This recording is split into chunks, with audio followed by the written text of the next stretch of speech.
Hey, it's Sari Cuffy, actor from Chad Powers, and you're watching Rafters Sports and Movies.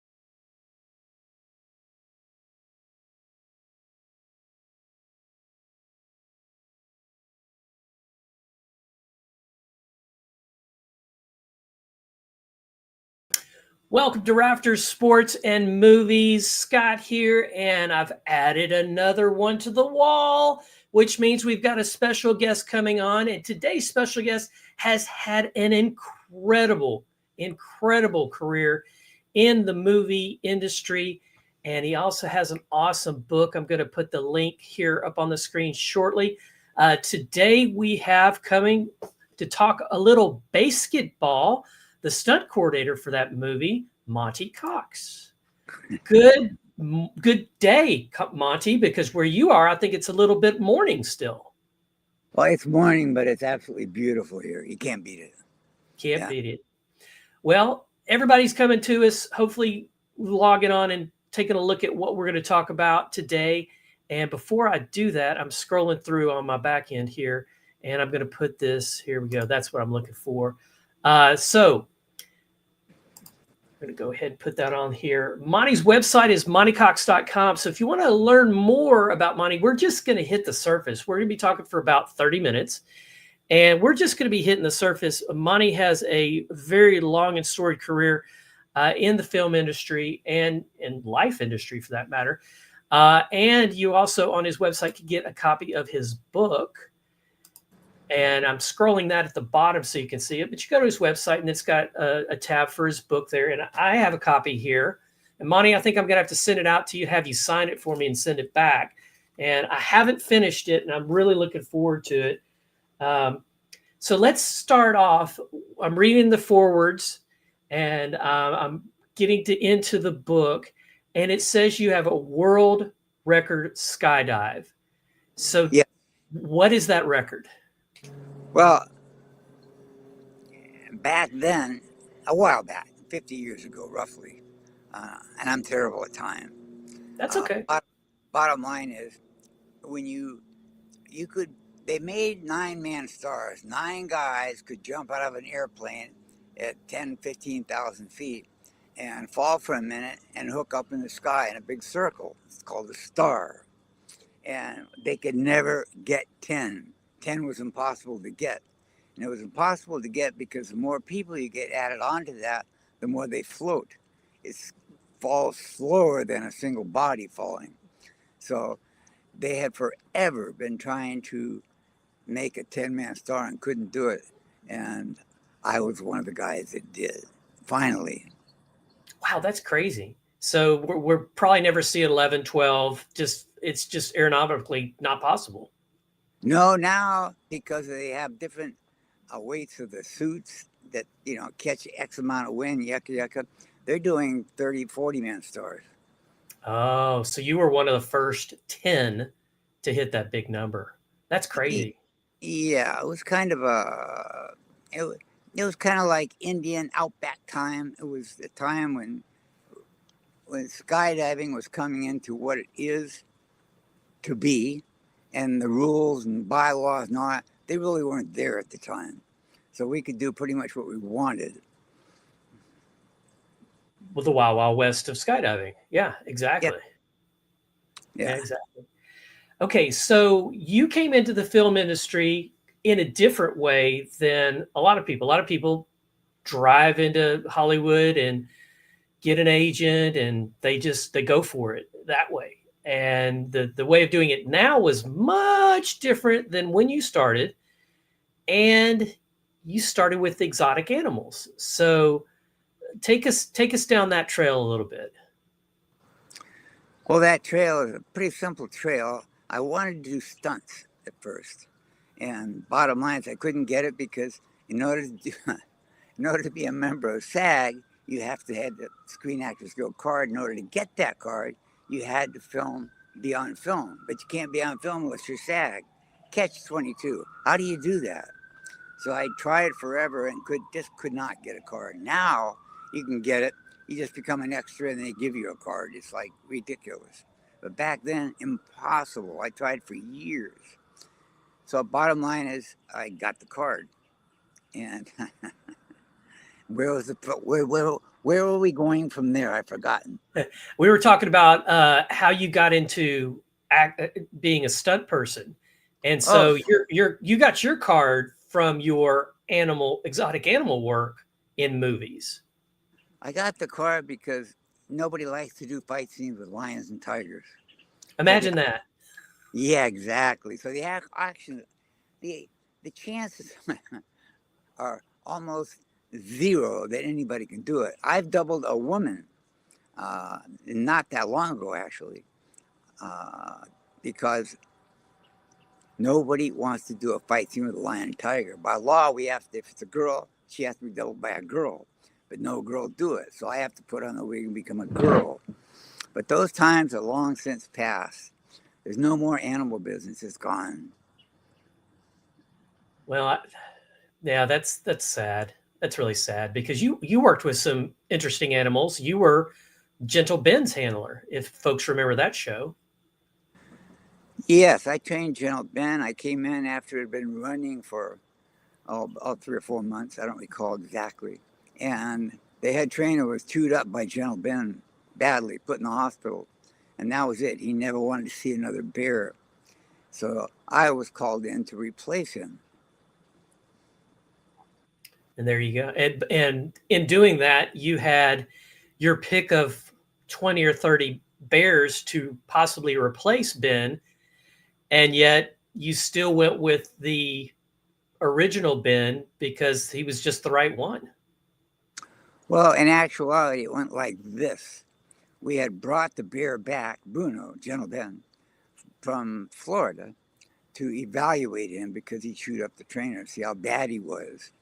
So they brought him back to the compound, and 16 trainers are standing around him with canes and us ready to do battle. It's a battle sequence. And the bear comes out of the cage, and Frank, the head trainer, had told him to stand up. And Frank's standing like 15 feet away and swung a fire extinguisher up in the air to make him stand up. And I had never worked a bear, never been around a bear really, didn't know bears. But I'll tell you this, that bear counted the trainers. He literally looked around with 1, 2, 3, too many trainers, and just sat back down, chomping, mum, mum, mum, mum, mum, mum, which means I'm going to eat you. Come over here and you're dead. So everybody was horrified. They put the bear back in the cage, said he's never to come out again. And then they sent me to Florida. Now you have to understand, I'd never worked a bear. I knew nothing about bears. I was a big cat guy. But nobody had any great skills in, and they thought I was a good matchup. So they sent me there. And they said there's 25 bears you could choose from. Not true. There were wild bears that you couldn't touch. And they had like 3 or 4 that were, different size, not the temperament or high energy or too fat. Bottom line is, the only bear that could do it was Gentle Ben. So I had to take him out of the cage and make him nice or find out if he's nice. And that was the fun part of it. Wow. That's just because when he stands up, what's that, 8, 9 feet tall? When he stands on his hind legs? He's about 8 feet. And it turns out Gentle Ben was exactly that. He's a great bear, but he's a great bluffer.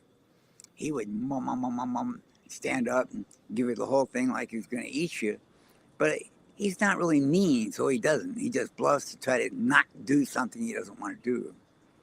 Right. And then you were the trainer and you step in and you go, yeah, I think you're going to do this for me. And then he eventually would, or he would eat the whole sandwich, the whole pastrami sandwich.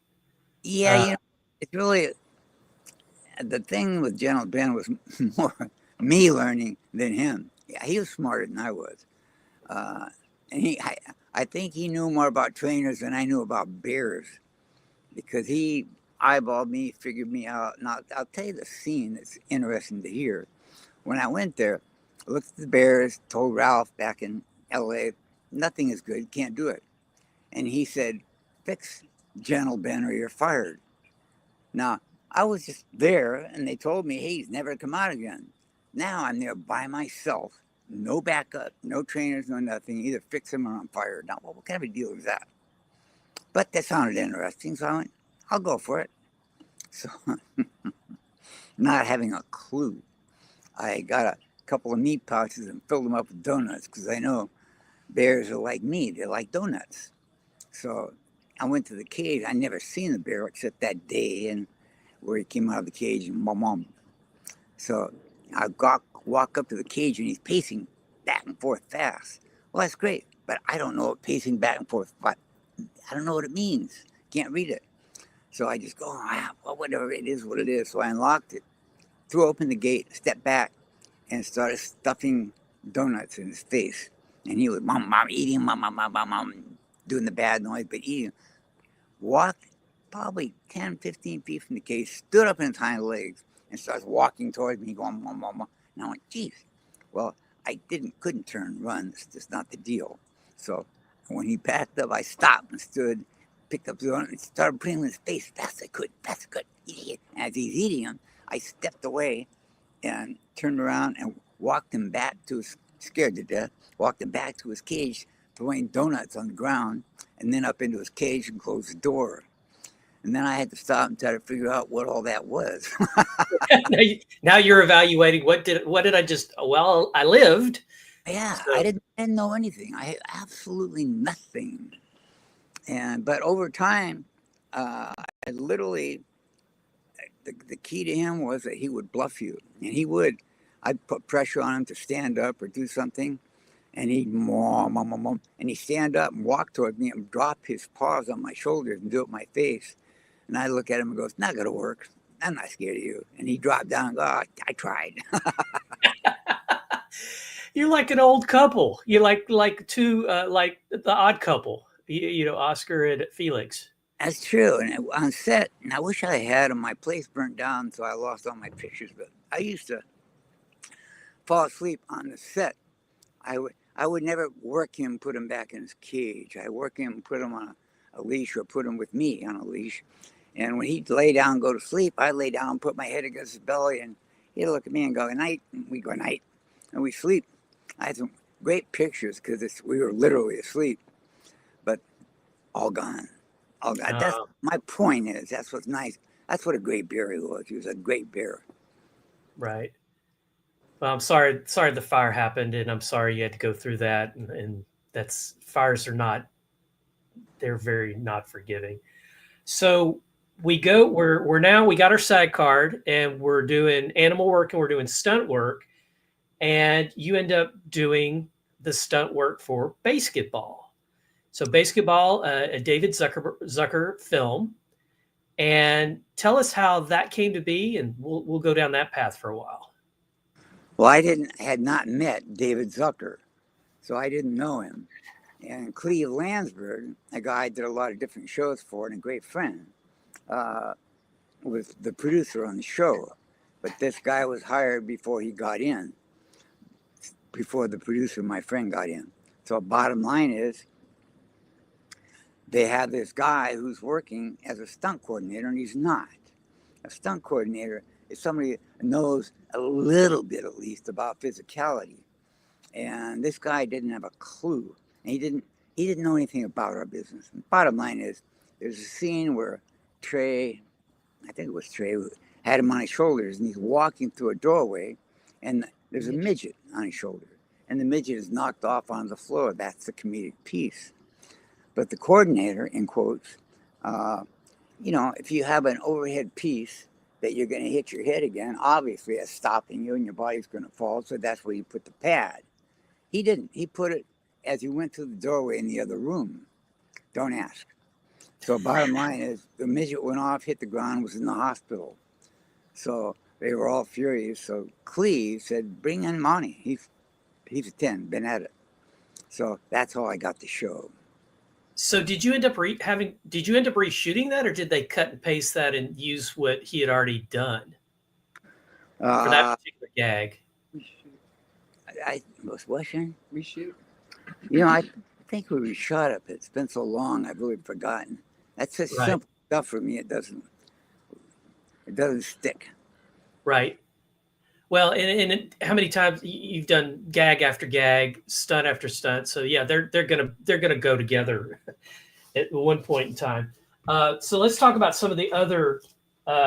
You had some animal gags in this. One where you had Squeak, the third person in the BASEketball team. He gets attacked by the dog right in his groin area. So how do we do that without somebody getting hurt? I mean, how does a gag like that get pulled off? And it's a real animal. It's not like this is a stuffed animal or anything like that. No, it's a it's a half a retrieve. Look at it like that.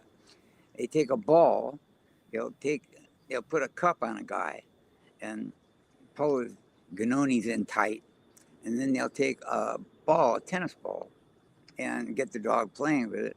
And when he's being trained, they put it by the crotch, and then they put it in the crotch, and he grabs onto it there. So you approximate what you're going to do anytime you train. So once he finds he has to go after the ball, it doesn't matter where the ball is, he's going to bite it. Okay. That sounds much easier than I'm sure it is, because you've got that training is not like 5 minutes and let's roll. It's weeks and weeks, months of that animal. Something like that would take probably 2 or 3 days. Okay. A lot of the stuff does take months and months and months, but because the dog is already trained and it's already a working dog, it knows the training behavior. So you can train it 5 times as fast as you can a dog that is not a motion picture dog. Right, because they know that they're working when they're working. Training process. They know exactly what the training process. So when the trainer brings them out and starts teaching them something, they know that behavior. So then you had one jump through a window, also going after Squeak. How is that? I mean, yeah, it's probably the same. I would think the same process of, you're going after a ball, the ball goes through the window or something like that. But now you've got the candy glass, I'm guessing, that the dog's crashing through. Not, of course, it's not a real pane of glass, because nobody crashes through real glass. You have the Hollywood glass, right?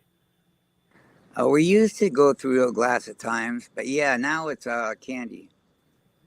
Right. And so it's pretty much the same training to get him to go through that for that shot, because I'm assuming that's a one-shot thing, and then we've got the follow-up.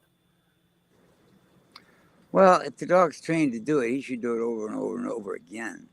But you should only need it once. It's a very simple shot. You set up the cameras, it's a non-moving object, and you see him come through the window. So it's a simple catch. Put 3 cameras on it, and you got 3 shots. Right. Probably easier to shoot an animal doing that than a human, because a human will mess it up, because they're thinking and too much about it, and they think, I need to say something here. No, you're supposed to just go through the plate glass window.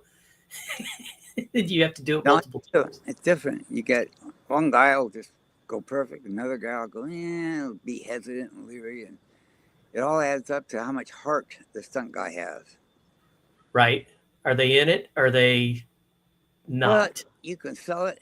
In other words, you always have your option when you're doing a stunt of doing a 10, which means you're going to hit the ground hard, or you're going to wussy a little bit, not hit the ground that hard.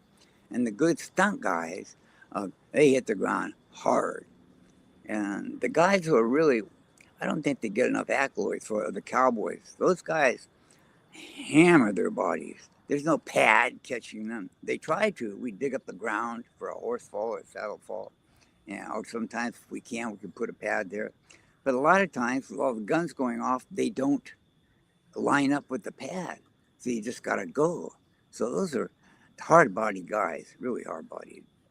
Yeah, you could set up the pad, and then they could still miss the mark. I mean, that's the reality. I did Crazy Horse for TNT, but I worked for Eddie Dono on Son of the Morning Star, and we had a line of 100 men horses in full charge, 100 coming the other way at us, obviously, for the battle sequence. And when you have 100 guns going off, that horse, if he's not trained, is not going to listen. They're runaways. So you're on this thing you're supposed to fall off of, and he doesn't run by your pad. He runs 10 feet to the left. So you just go, well, just got to eat it. That's all. Ouch. Yeah. It is an ouch. You actually, when it happens like that, you do send guys to the hospital because they get off a little wrong and they're not quite turned over enough and they're hurt. Right. So we're a cowboy now and we're on a horse and we're going to do a fall. Do they pad up? Because they can only pad up so much before now they look like the Michelin Man as opposed to a cowboy. Surely there were big cowboys back in the day, but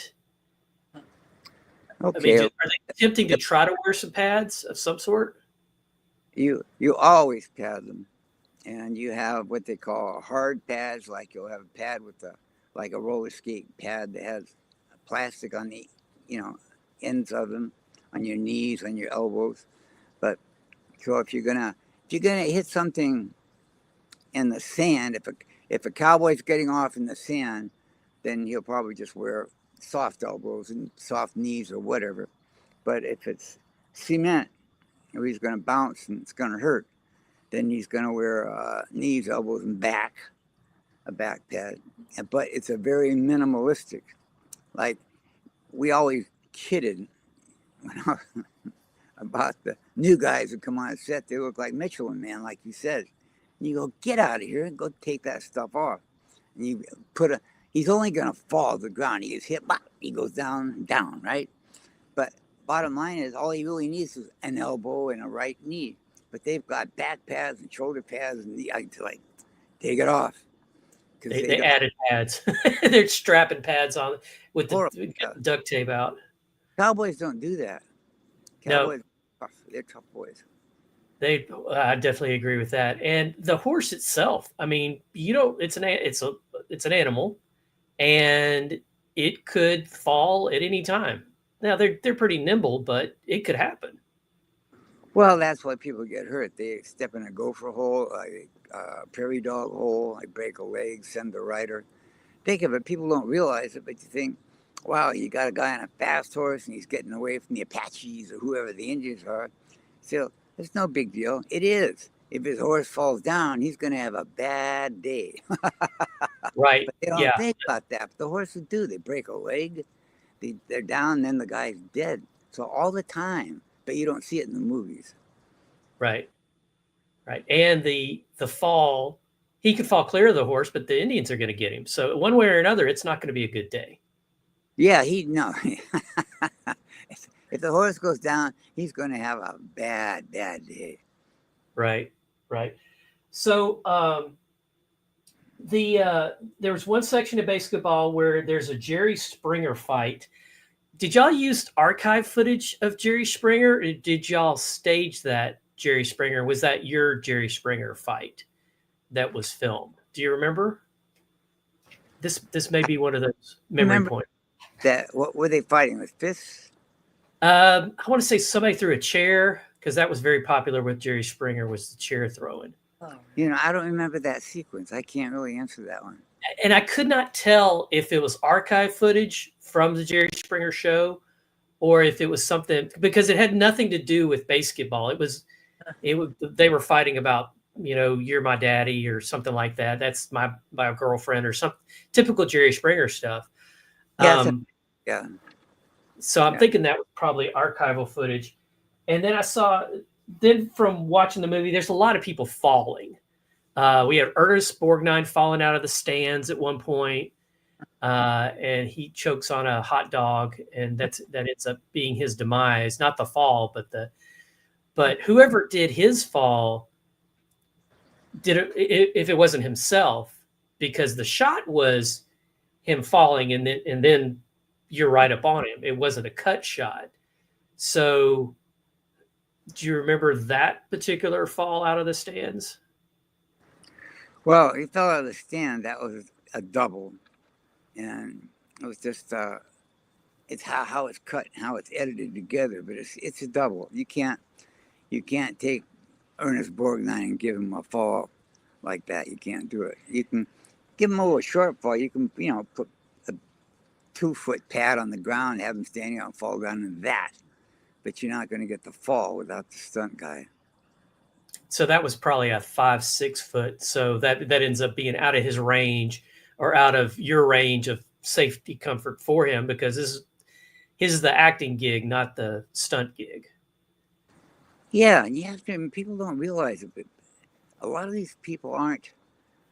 Physicality is not their world. So even if it's very simple, the simplest thing in the world, they can't. It's just not their world. So you'll double them at a time that you don't think. Like I did Elvira, and Cassandra, a wonderful lady. She was a darling. She was very, very. You couldn't let her fall onto a 3-inch pad. She'd hurt herself.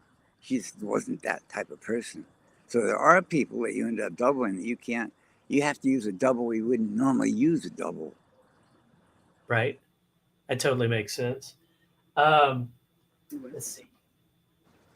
There was a cutting off the finger gag that ended up being exposed as a gag in the movie, which I thought was pretty fun. Probably not in your wheelhouse, but because that's not really stunt work. That's, I don't know, fake prop work.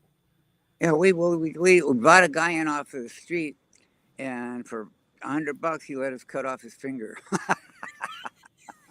They showed the fake hand. I think it was Trey that did it. It's a simple thing, yeah.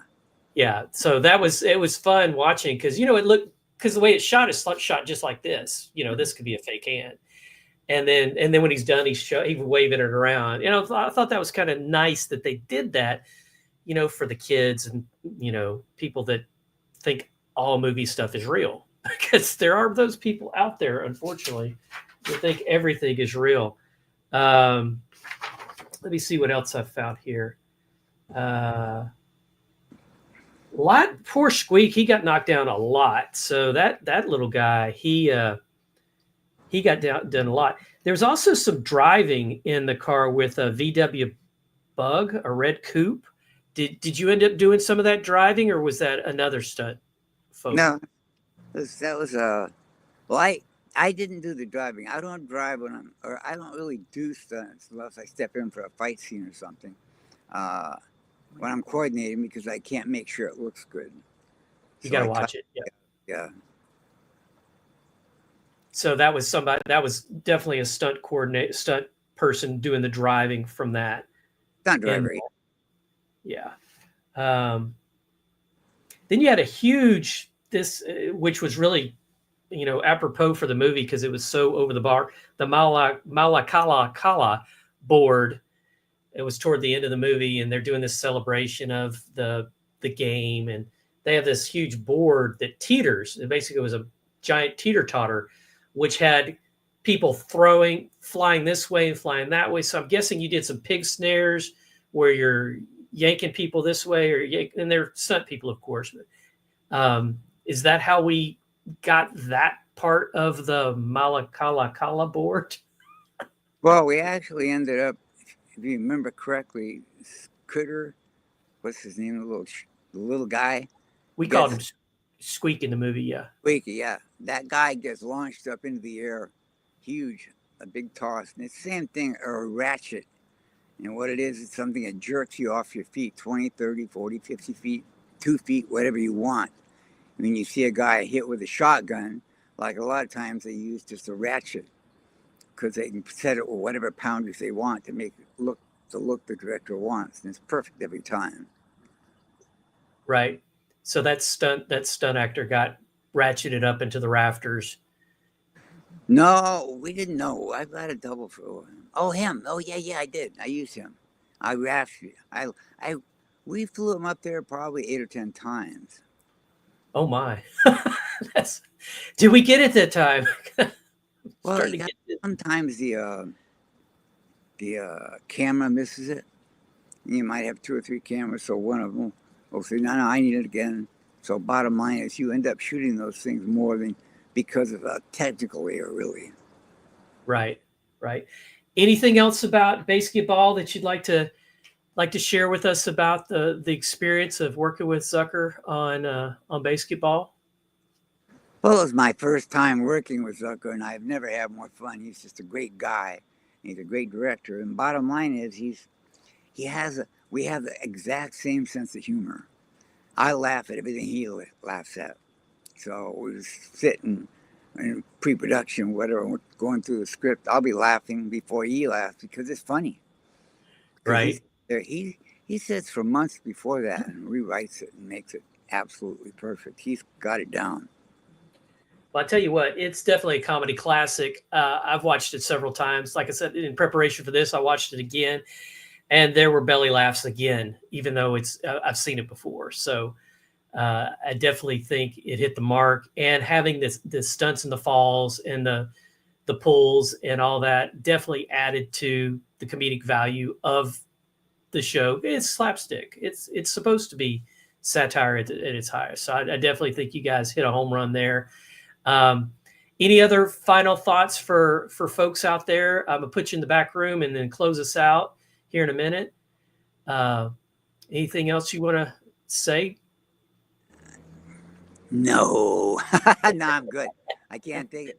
BASEketball was a very, very interesting shoot because it was a big shoot, and we had a second year director on it that was not good at all.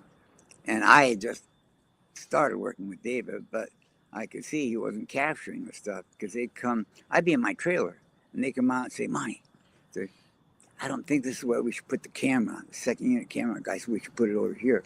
And I go look at it, and I'd be wrong. So I said, Dave, no, he's got it in the wrong place. You get nothing. It's flat, it's against the wall, you'll see no fault. Ridiculous. Bottom line is, we finally got rid of him and replaced him. But everything he shot was mediocre because if you don't put the camera, if I shoot, for instance, somebody falling, if that DP wanted to shoot the people falling out when they're in the arena, they fall off the ledge and hit the ground.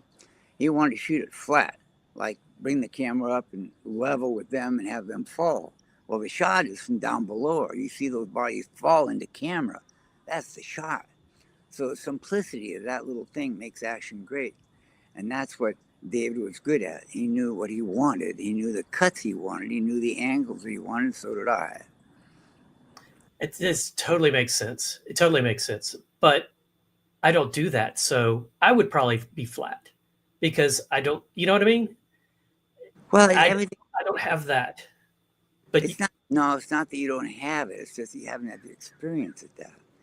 It's just time in the saddle. I worked, even after I've been at it for 15 years, Eddie Dono's a great stunt coordinator, good friend of mine. And I set up a thing, and physicality is my world. I'm good at it, really good. And I set it up, and Eddie'd say, I can make it better. I went, all right, let's see it. And he would always make it better. It's the little subtle pieces that make it. And most guys don't know the subtleties of that. Just the smallest. You move a door back another foot. You move a tray they're going to fall into 2 feet over. Now it can slide down, hit the wall, bounce off the wall.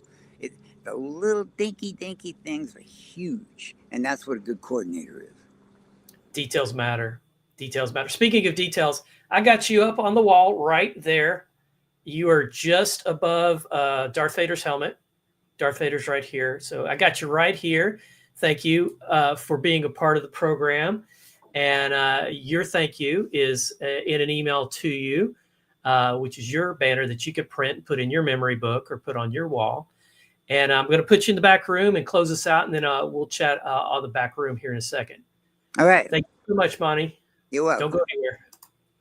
So this is Scott with Rafters Sports and Movies. Our guest today was Monty Cox, stunt coordinator for the movie BASEketball and exotic animal trainer extraordinaire. And just generally, if you have a chance to pick up his book, you can go to montycox.com, pick up his book. I'm in the process of reading it. It is spectacular, very good, thoroughly enjoyed it so far. I think you would too if you like sports and movies and adventure.